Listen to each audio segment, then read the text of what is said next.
Estamos começando mais um episódio do Dica de Especialista, projeto do Capô, grupo de pesquisa sobre cidadania, controle da ação policial e enfrentamento ao racismo, coordenado pela professora Jaqueline Muniz.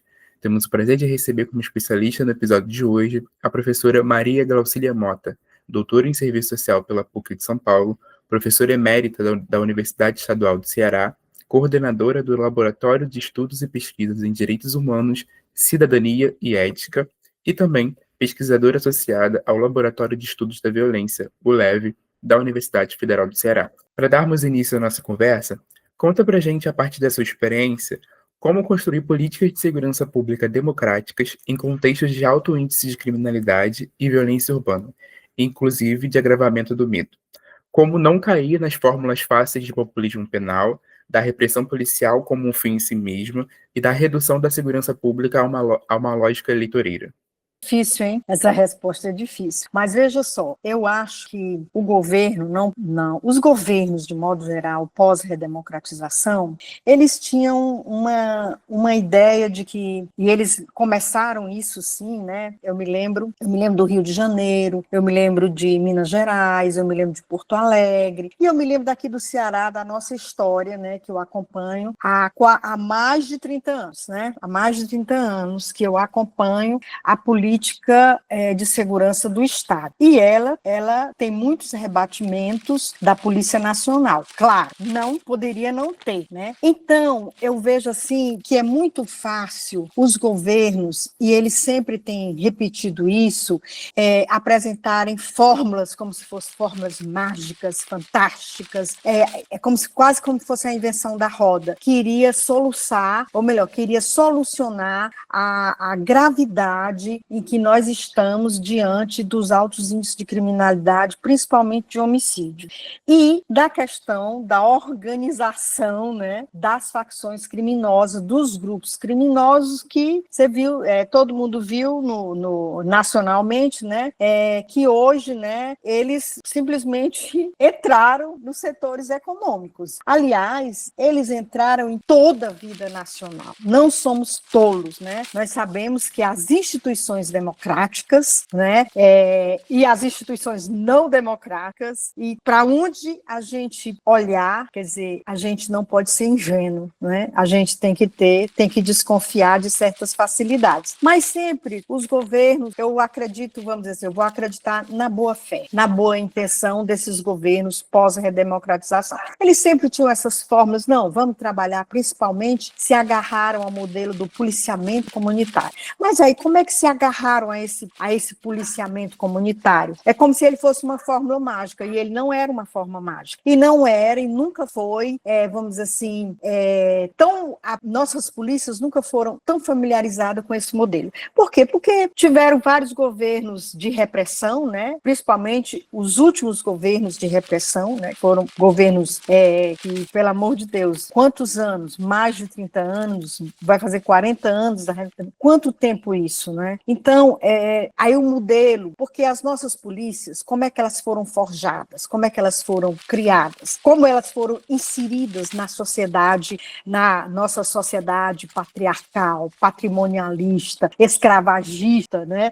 Como é que elas foram inseridas? Elas eram um modelo autoritário, repressivo, quer dizer, defendendo o dono da terra, o dono das plantations, o dono do poder, né? Os donos do poder, né? Ou seja, os detentores da riqueza, né? Os detentores da riqueza e os homens que estavam, através, vamos dizer assim, dessa riqueza, exercendo o poder de alguma maneira. E as polícias, principalmente a polícia militar, o modelo dela sempre foi o modelo do exército. E o modelo do exército é o modelo da guerra, né? É o modelo da guerra, é o modelo da eliminação do suspeito, né? Então, isso foi uma coisa que nós temos marcado, né, na nossa história, não é? De governança, de governos que desejam, que almejam, né, se manter democráticos, né, dentro de modelos democráticos. Então é fácil cair nessa conversa. Mas aí o que é que a gente tem observado ao longo desses anos?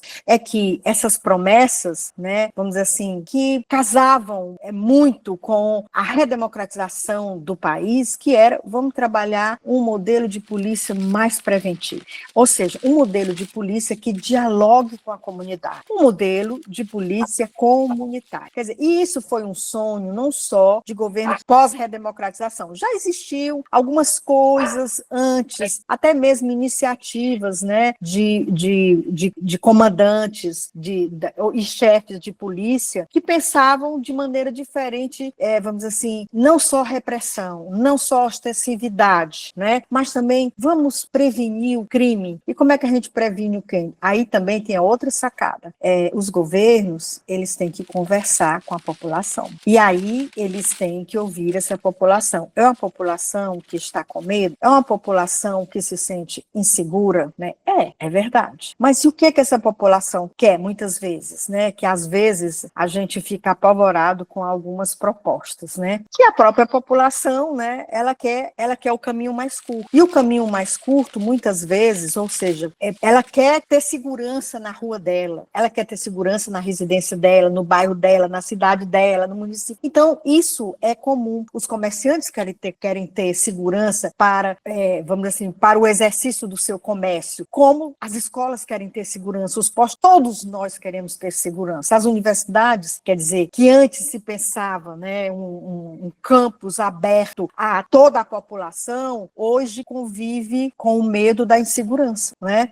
Como toda a população brasileira. Então, essas propostas de volta ao passado, né? Ou seja, essas propostas que se apresentam com grupos, né, fortemente armados, estilizados e que fazem uso da força e fazem isso de uma maneira, de um modo usando, vamos dizer assim, um modo espetacularizado, né? Aqui nós temos um grupo, né? Um grupo de segurança pública, né? Que é considerado um grupo de elite, né? E de repressão qualificada, chamada RAIO, que é rondas ostensivas, né? De prevenção à segurança. E esse grupamento que existe hoje em praticamente todos os municípios com mais de 50 habitantes, né? E todos os municípios do estado do Ceará, eles são muito bem recebidos pela população, porque a população diz que quando eles chegam, há uma certa redução de uma criminalidade mais solta, né? De uma criminalidade que está na sua porta, por exemplo. Você não pode mais conversar na calçada da sua casa, da sua residência, com os seus moradores, com os vizinhos, como se fazia anteriormente nos bairros da periferia de Fortaleza, em muitos bairros, né? E também em cidades do interior. Isso era comum, a conversa, né, na porta da casa. Então, há um certo temor, e há ruas, bairros, territórios e municípios que isso não mais acontece. Então, muitas dessas pessoas, elas fazem uma escolha o quê? Elas fazem uma escolha por um policiamento mais ostensivo, mais repressivo e mais terrivelmente armado, né?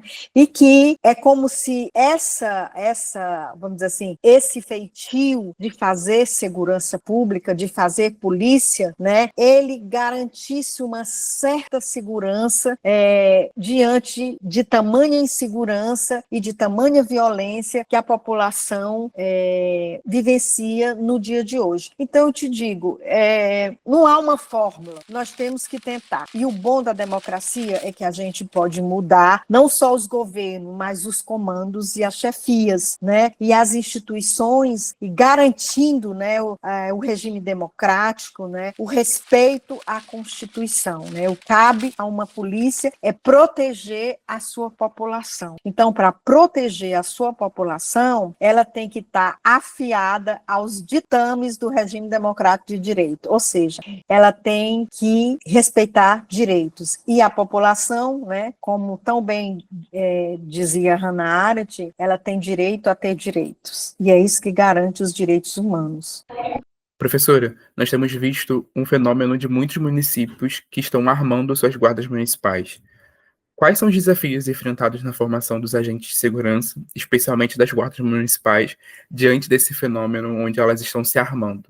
Quais são os avanços e desafios na área de formação policial no Brasil que correspondem às necessidades reais dos profissionais de polícia e da sociedade? Eu tive uma experiência de formação com a Guarda Municipal de Fortaleza, logo na redemocratização e no governo do PT, da hoje deputada federal Luiziane Lins, né? Então, foi assim, era uma das primeiras vezes, né, que se fazia um concurso público, né?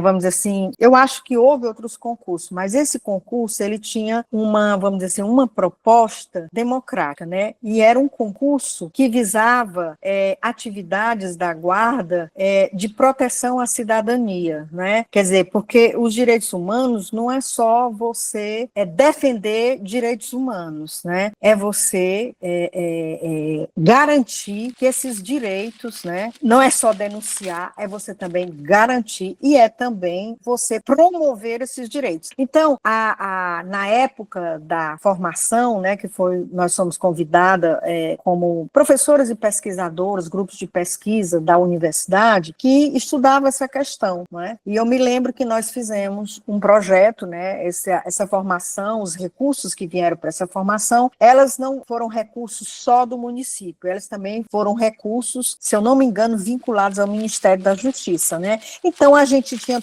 nós estávamos no começo, né? Do governo Lula, do primeiro governo Lula, do segundo governo Lula, e essa questão era uma questão, vamos assim, muito desafiadora para nós, assim, como é que nós vamos formar essa guarda? Qual é o modelo de guarda que tem? O modelo que nós temos, nós não queremos, nós queremos um novo modelo, o modelo da segurança cidadã. E no modelo da segurança cidadã, e dentro dos limites que na época estavam impostos ao exercício das guardas municipais, nós propusemos uma formação, vamos dizer assim, onde a universidade pudesse misturar saberes, né? Saberes com as organizações sociais, saberes com os movimentos de defesa da cidadania, dos direitos humanos, das mulheres, dos grupos LGBTQIA+. Então, era uma proposta, né? Não só, vamos dizer assim, não só de um novo saber, mas um novo saber numa nova perspectiva que possibilitasse, né, uma maior vivência da formação da guarda a partir de do Estado Democrático de Direito. E o município, né, estava sendo protagonista nisso, porque nós tínhamos o exemplo de Diadema. Diadema despontou naquele momento como um grande exemplo. Era o grande exemplo de que se poderia também fazer segurança municipal, e não só segurança estadual ou federal, né? Mas havia os limites. O que cabe a essa guarda? Fazer a vigilância e a segurança do patrimônio, né, das praças, dos postos, das escolas, né? Mas também exercer um tipo de, vamos dizer assim, de cidadania, de segurança cidadã que pudesse garantir, por exemplo, a questão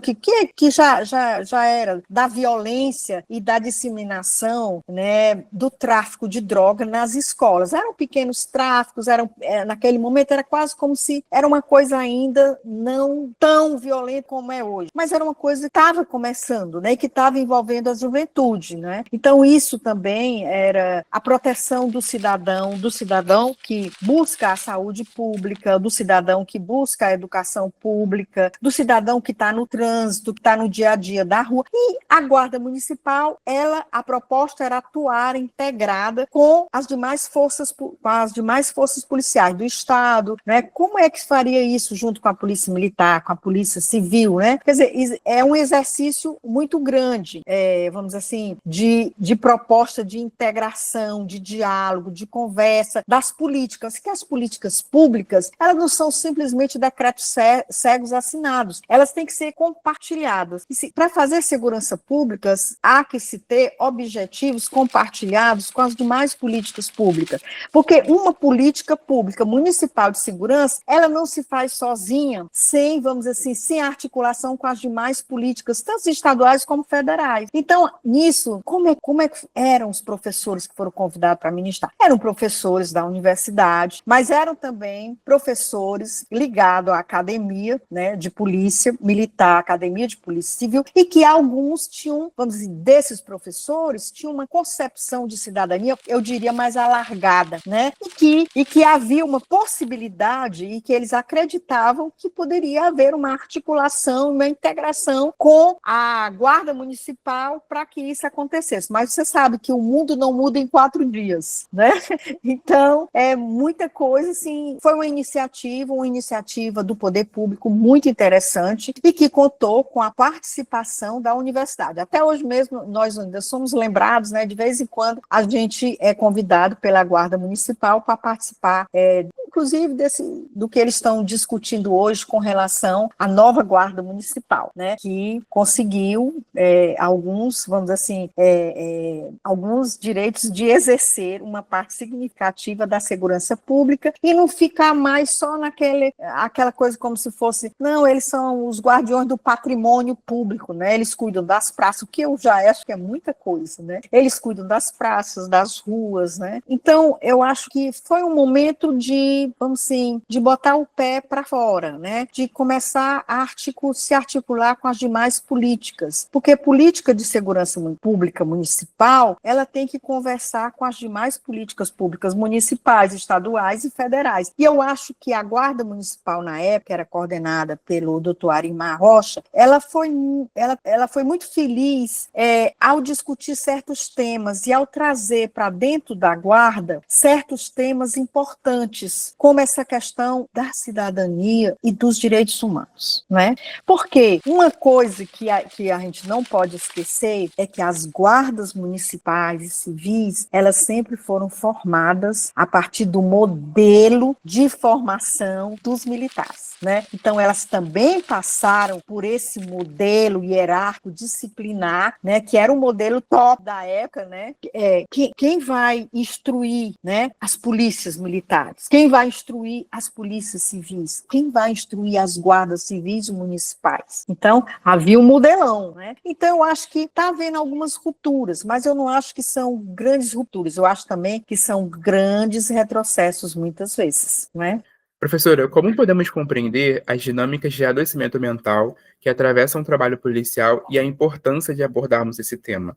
Qual a relação entre a saúde ocupacional dos agentes policiais e as concepções das políticas públicas de segurança? Que todas as políticas, como política de segurança pública, elas têm que se articular. Porque como você faz um governo democrático, um governo que respeita a cidadania, que respeita as suas diferenças, se as instituições não são democráticas, se as instituições não bebem, né, da água, né, do respeito ao outro, se elas fazem diferença entre o atendimento de um negro e um branco, de um pobre e um rico, né? De um LGBTQIA+, e vamos dizer assim, e um homem branco, né? Hétero, branco, bem nascido, rico, bonito, né? Engravatado. Se há diferenças nas abordagens da polícia na sociedade, como é que a polícia trata os adolescentes, né? Que estão nos centros sociais, nos cucas da vida, como nós temos, que estão nas escolas públicas, né, do Estado brasileiro, que moram nas periferias e que a maioria dessa população é uma população pobre, de baixa renda, de baixa escolaridade e de cor preta, e que está no subemprego, e muitos deles, né, acabam sendo jogados, né, para facções, para exercer, né, atividades que deem sustentações ao crime organizado. Como Como é que é esse trabalho? Quer dizer, uma política de segurança, ela não pode agir só no interior dela, e só por ela, e só pelos seus conceitos, e só pelas suas regras, que muitas vezes são regras, né? E são mandatos que não respeitam os direitos humanos, não respeitam a cidadania, que não respeitam as diferenças, que não respeitam as diferenças raciais, né?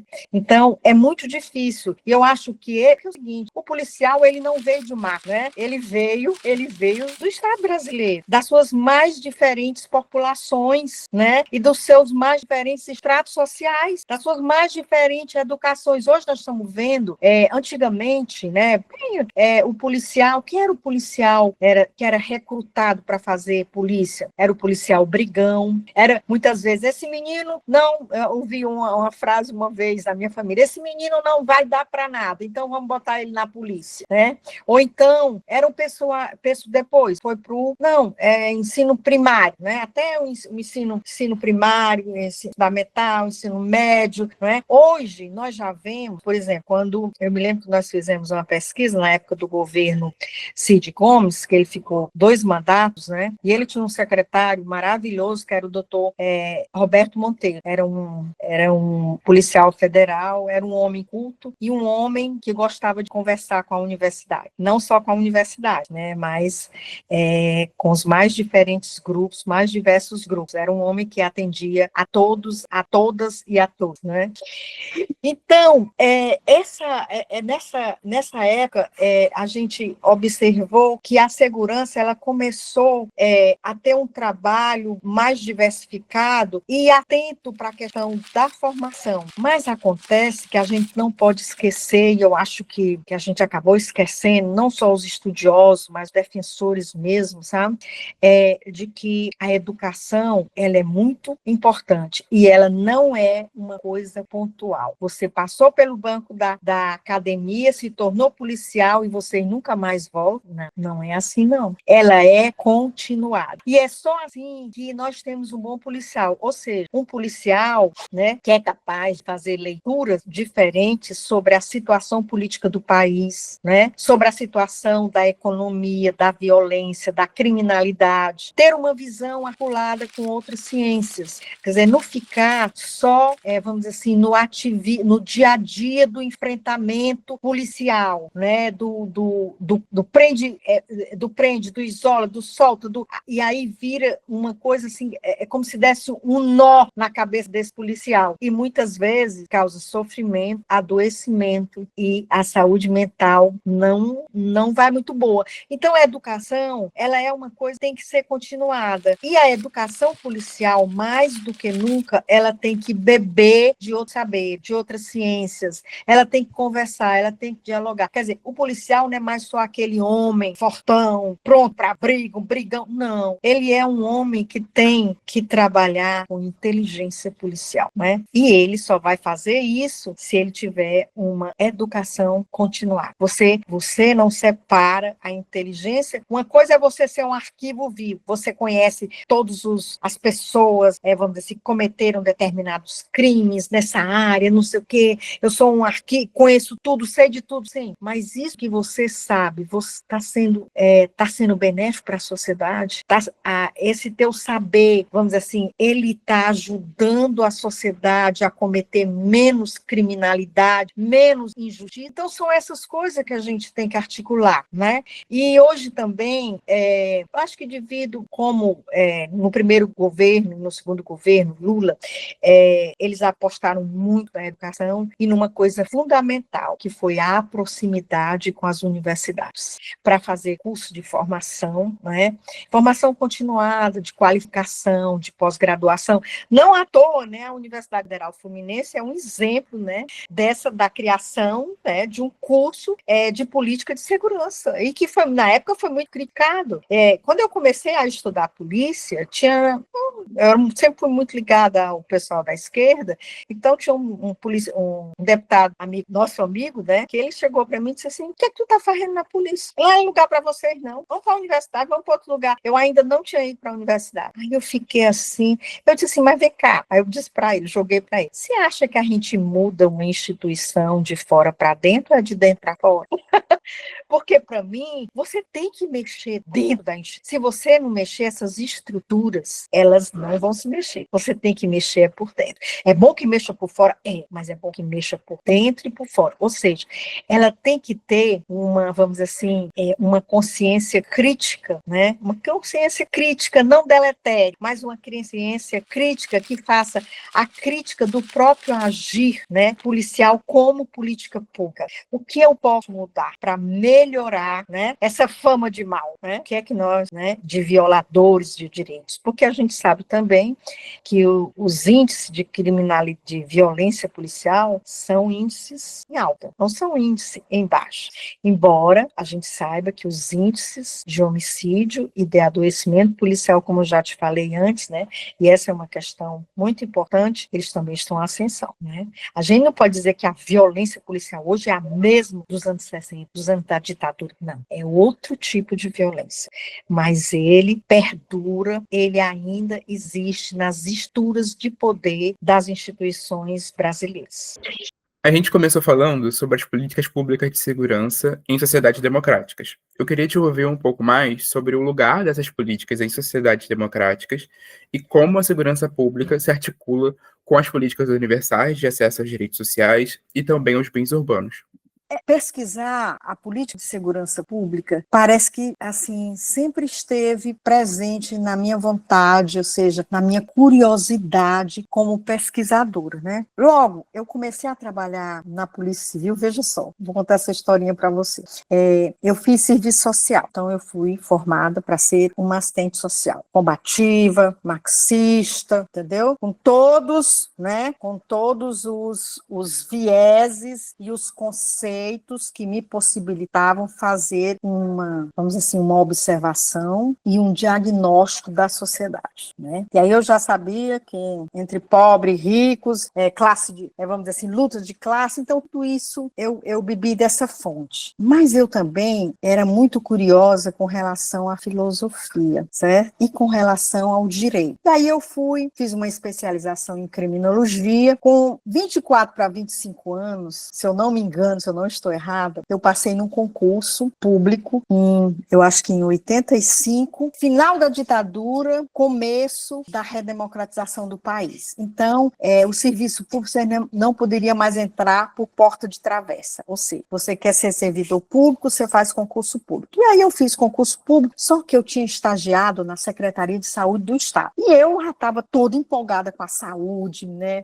Conheci os bairros, trabalhei numa periferia pesada, né, de Fortaleza. E quando eu fiz o concurso, não eram muitas vagas, mas eu passei, né? Eu e um grupo de assistentes sociais, que hoje engraçado, ontem eu tive conversando com uma dessas assistentes sociais que passou junto comigo e que até hoje ainda está na Polícia Civil, né? E nós fomos tomar um café e conversando, e assim, vamos reunir nossa turma. Nessa turma, 5, 6, mas tinha uns agregados, né? Tinha uns agregados. E aí, eu comecei a sentir, quando eu entrei fui lotada na polícia, eu disse, nossa mãe, eu queria ser lotada na saúde. Eu disse, não, mas você não tem escolha não, você fez um concurso público para todo o estado. E outra, aí eu olhei e disse assim, nossa mãe, eu não sei nada dessa instituição. Aí fiquei assim, disse, não, mas eu sou uma resiliente, eu sou uma nordestina, eu nasci, né, eu nasci na periferia da Caatinga, né, embora fosse numa grande fazenda, mas eu nasci lá. Então, eu vou conhecer essa instituição. E aí, com 2 anos que eu estava na instituição, ainda estava fazendo estágio probatório. O estágio probatório era 3 anos. Foi aberto, eu me lembro bem, era o mutirão contra a violência, lançado pelo Sarney, né? Governo 85 assumiu no lugar do querido Tancredo, que morreu, né? E aí ele lançou, porque a violência estava muito grande na época, né? Então ele lançou o mutirão contra a violência. E uma das linhas desse mutirão era reforçar, olha só, a educação dos profissionais da área de segurança pública e justiça, e do Ministério Público também.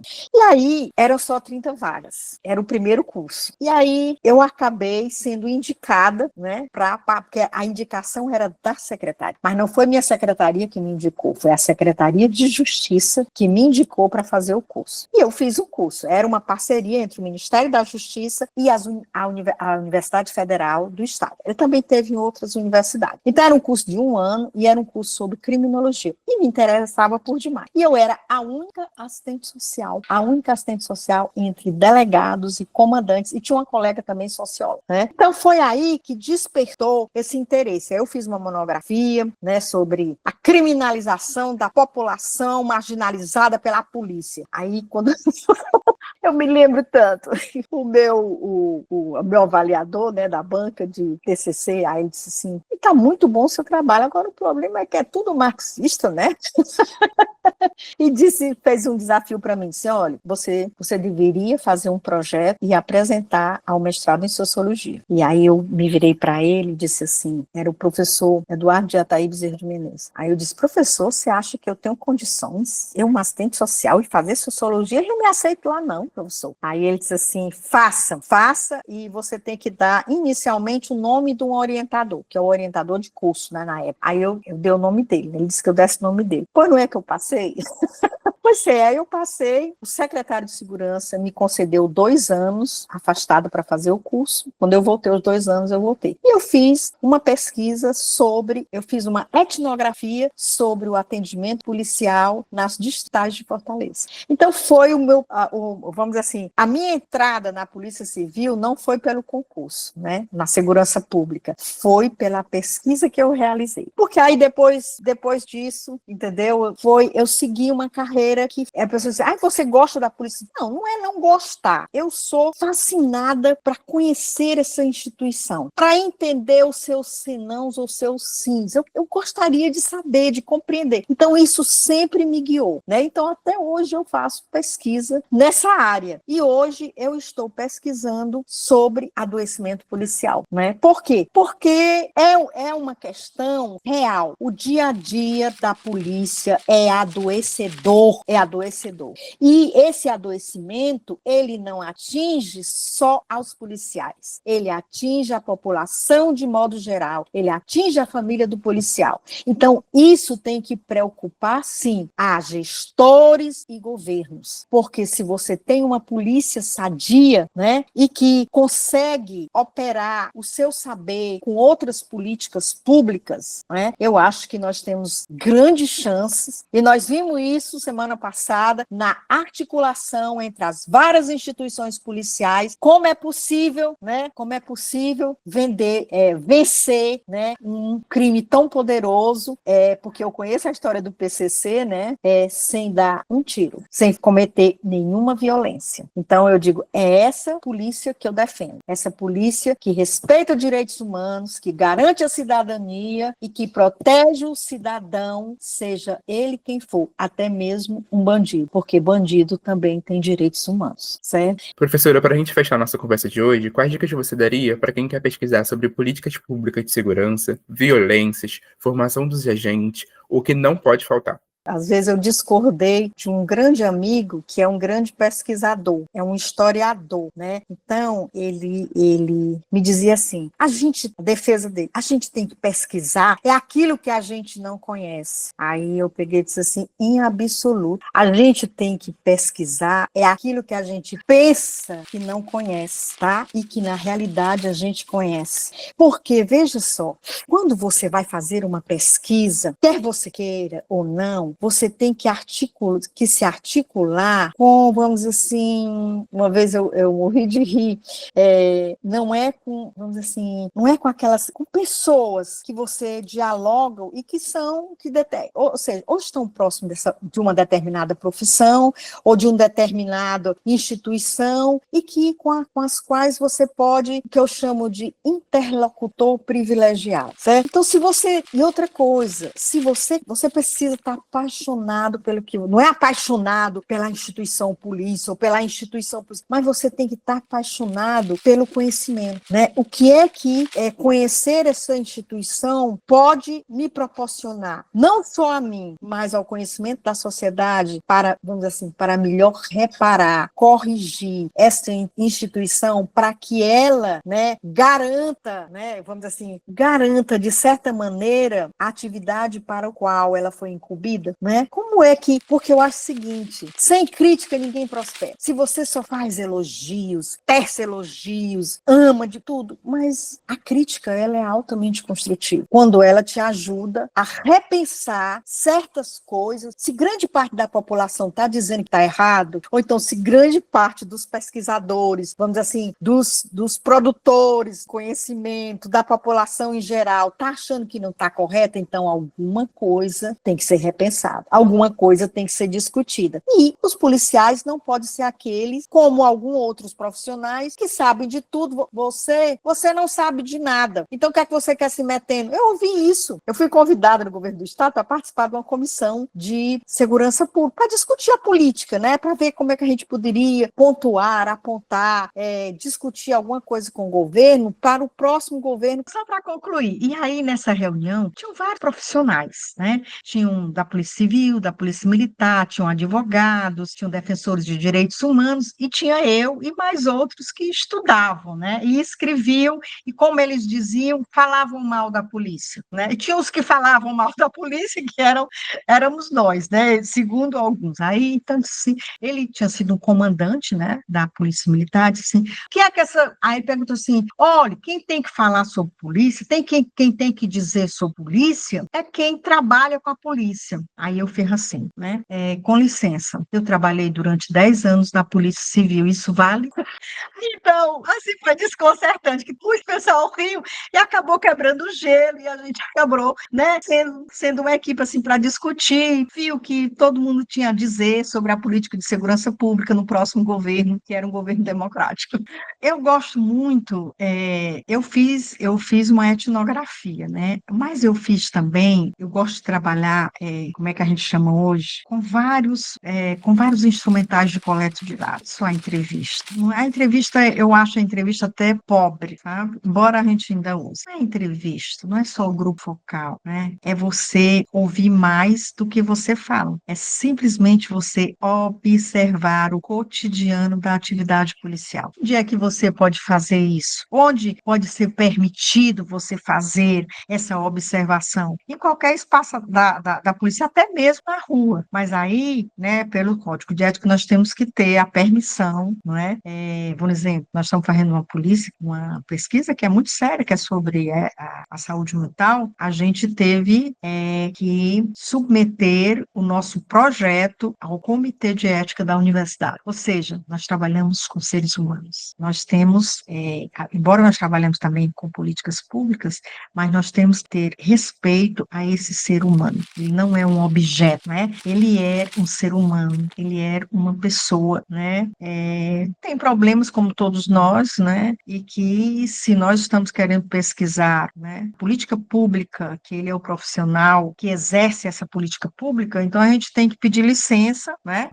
Pedir licença, apresentar nosso projeto, o que é que nós queremos, o que é que nós queremos fazer e o que é que isso vai contribuir para a melhoria da instituição e para a melhoria da atividade policial. Isso contribui ou só vai fazer com que a gente faça uma tese, uma dissertaçãozinha, escreva um livro, dê uma entrevistazinha na televisão? É só isso? Não, não é só isso, é mais do que isso. Eu achei uma coisa incrível. Eu fiz um curso na Fiocruz sobre ética na pesquisa, ética na coleta dos dados, né? Eu achei impressionante. Eu, das Ciências Humanas, né? A convidada, tinha outras pessoas lá, tinha o querido Michel Miss, estava lá com a gente, né? Na época, gosto muito dele, da lembrança dele, de tudo que ele nos ensinou e nos deixou de legado, como ser humano, como grande pesquisador e intelectual que ele foi. Então, uma das coisas que a gente sempre gozava, veja só, a gente das ciências sociais sempre fazia brincadeira com o pessoal da saúde. A gente dizia assim, vem cá, o meu marido é matemático, né? Aí eu vi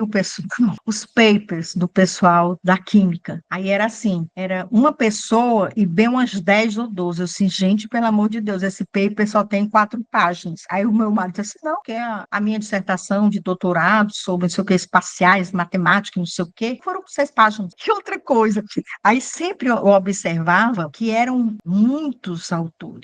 Claro, primeiro o autor principal, mas tinha muitos autores. Aí eu perguntei, né, por que isso? Ela sabe por quê? Ela explicou. Porque o bolsista que nos ajuda a fazer a coleta de dados, a separar, a fazer a estatística, a fazer só aquele pedacinho que é importante para um artigo de 20 páginas ou de 15 páginas, ou para a publicação de uma obra, ele ajudou na autoria desse conhecimento. Então, por isso, nós temos, eu disse assim, gente, eles respeitam mais do que a gente, porque há professores que nem agradecem os alunos, há professores que agradecem nota de rodapé, né? Mas há professores que não agradecem nem os alunos. Quando o correto, a partir sim, eu acho que o correto é a partir dos pequenos trabalhinhos dos nossos alunos de iniciação científica, né? Que nas semanas universitárias, que todas as universidades têm, a gente pudesse, nós estamos pesquisando sobre violência policial, tá? Então, é isso o tema. Se 5 bolsistas, ou se 10 bolsistas participaram da pesquisa, o nome deles todos tem que estar no paper. Então, foi uma coisa que eu aprendi de ética na pesquisa com o pessoal da saúde, que eu achei fantástico, e que levamos para dentro do nosso laboratório, que é o Laboratório de Direitos Humanos e Cidadania da UES, que esse ano faz 25 anos.